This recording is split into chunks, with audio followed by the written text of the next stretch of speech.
our first big collective achievement, the spark that united Europe, was the building of this network of roads. It was the collective base of this new thing that was yet to be invented or established.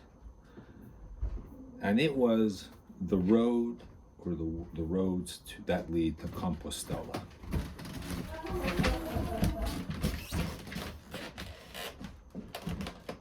So there was a road that they would all conglomerate. There was this network of paths and creeks that ultimately got united into one main objective, and that culminated into the one route, path, and destination that was the Basilica of Santiago Compostela, which is in the north part of Spain. It's comprised of approximately 3,500 kilometers, and it seems to roam all over Europe. Along the way, we pass by shelters, areas, holy spaces, holy spots. We pass through rest areas.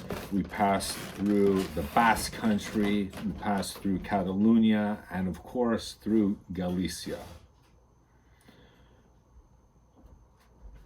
Why were these paths built in the first place? Mostly for two reasons. One, of course, religious. And the second one was because there were many, in the Middle Ages, there were pilgrimages, but nowhere to really go.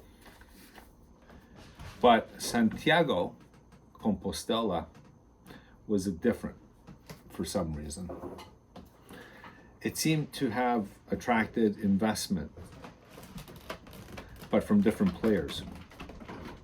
One were investments that were politically motivated.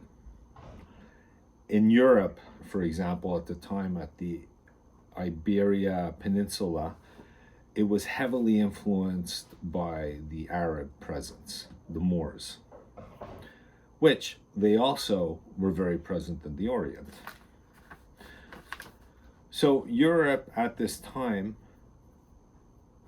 kind of felt like it really lacked unity. It lacked a central nervous system. It lacked a spine that held everything together. And there were no, and it also lacked a legal structure and a cultural structure in terms of cultural institutions. So this gave way to the creation of Compostela. So Europe, which was admittedly in the midst of chaos and disarray, things weren't all that simple then.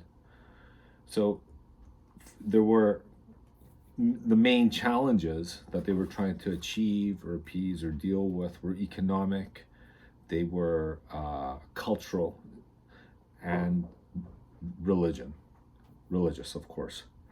And that is how to integrate all these components into one articulate whole, what ultimately will become what we know Europe as today.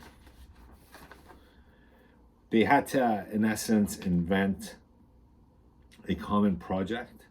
They had to invent a common or shared identity. So in 1812, when the relics when relics were found of St. Paul, I believe, it wasn't until 1812 that we had been reminded about Compostela. It was initiated in the 10th century and it was being built through the 14th century, but right around the 14th century, interest seemed to wane and we kind of lost trace of the trail. It was most likely, replaced by other projects, by other empires that had other interests at that time. Not the same as when the Compostela and the route system, the road to Compostela started. So by the 1970s and the 1980s, the route was in disarray. And it wasn't until the post-Franco era where the Spaniards decided that they wanted to do something about their tourism industry, and they turned their eye towards Compostela. To give you an example, in 1970, there were 68 people who walked the trail, compared to 2016, where there were just about 270,000 people who did the trail by bike, by horse, even by wheelchair, and of course walking. It can easily be compared to another European project that goes by the name of Erasmus, which has a similar number of participants, but these are university students that go on exchanges from one country to the other. And with this program, they saw numbers of 270,496, so about the same.